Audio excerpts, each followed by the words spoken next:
Hello, I'm Jonathan Boakes. I'm the Managing Director for Infinum here in the UK.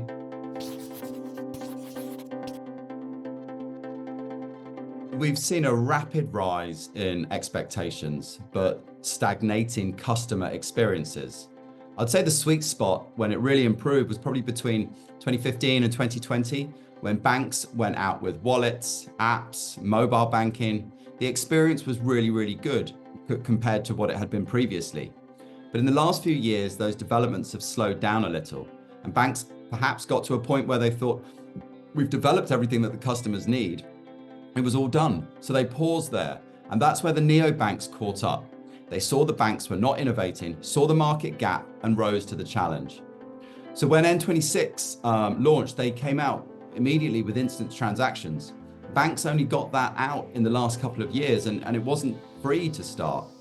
So the advancement should be faster, and the bank's realizing that now. And I think over 2024-25, there's going to be a surge of improvements and innovations to watch out for.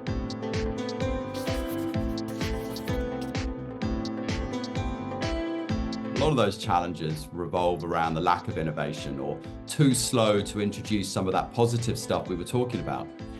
If you look at the difference between the average neobank customer and the average traditional bank customer, it's massive. On one hand, you've got a 40, 50-year-old with a steady job, some tech knowledge, but perhaps limited, and some financial experience. On the other hand, you've got the younger, not necessarily in a steady job, less financially savvy, but very tech savvy. So I think the crucial thing is we need to ascertain who the customer is and then start personalizing the experience specifically for them and their use case.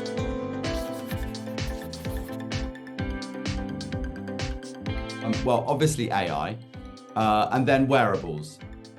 In the scheme of kind of healthcare and insurance, that sort of thing, I think that's a really interesting space and something we've been doing quite a bit of work in. But then also I think it's digital currency. I think the implications of the central bank's digital currencies and how they turn out in different regions is something we'll definitely be watching for some time.